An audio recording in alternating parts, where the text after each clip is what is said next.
Hey, this is Jeff. I just wanted to take a minute and talk about my new book, which is 9 Days in Hell, British Commando in Arnhem.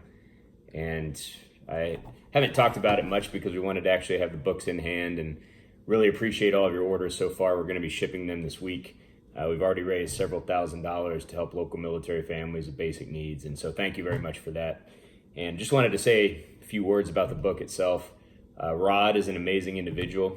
I met him a little over a year ago, and my original intention was just to write for myself, just write about him. I write about many different veterans, and he really inspired me. And as I started writing, his story continued to evolve and evolve. And then I thought, well, maybe it'll be worth just publishing his military story.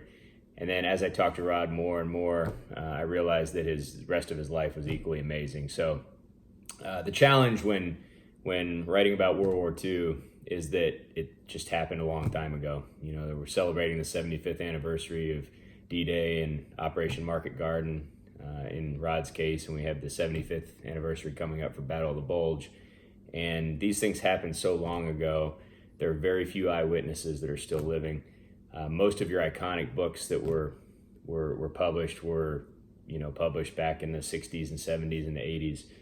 And so when researching these brave men, it takes a lot of work, and it's tough to find. So my goal with this book, at least from a military standpoint, was to frame Rod in the greater context of the battle and the war.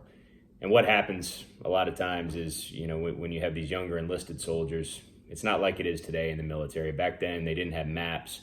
They weren't giving very complete mission briefings. Hell, Rod didn't even know where he was going until he was already on the plane. So most of the time, the younger enlisted guys were literally just dropped in or sent to wherever they were going to go, and they were told to fight, take the hill, do whatever they were going to do.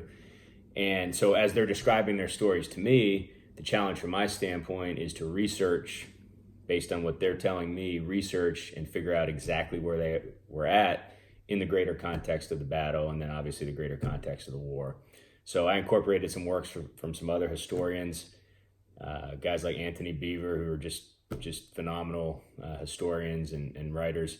And I tried to pull from a bunch of sources and pull it all together to paint the picture of where Rod actually was, what he was doing, and what the significance was for what he was doing. So anyway, just wanted to say those few words.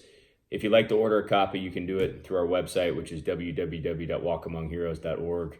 We're going to do a couple book signings coming up. One's going to be in San Antonio, one's going to be in Indianapolis, probably have a few other ones. So just keep an eye on the website for details. Thanks very much for your support. And most of all, thanks for reading about Rod. Thanks for sharing his story. And thanks for spreading the word about these great heroes.